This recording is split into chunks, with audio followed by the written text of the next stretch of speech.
Welcome to Expert SEM Supply Chain Knowledge Sharing session. In this session, let us see a term called Matrix Bill of Material or Matrix BOM, and let us see why it is important. A Matrix BOM is typically presented as a grid with the produced items across top of the grid and raw material as the row headings. A1 or the hash mark in the grid at the intersection of raw material, that is a row, and produce item column indicates that the raw material is a component and the correlated finished product. The raw material may be a component at any level in the BOM for the finished goods and not necessarily only in the level 1. So why it is an important tool? While a tribal knowledge within an organization can likely identify those inventory items that are used in lot of end item, this knowledge is probably less clear on precisely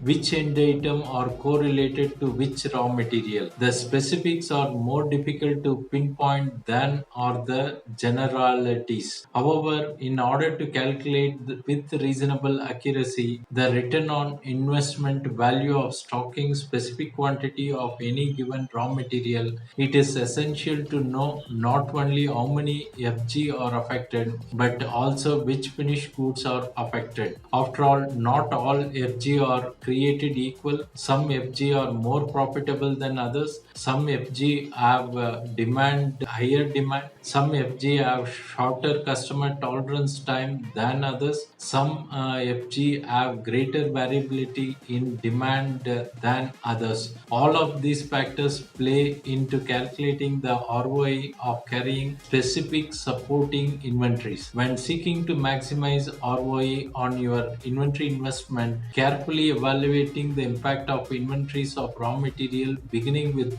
those that affect the greatest number of end item and or largest demand, is an excellent place to start. The matrix BOM gives you a clear picture of the order in which you to begin with your evaluation for maximizing the leverage of your inventory investment dollars. Thanks for watching. Bye.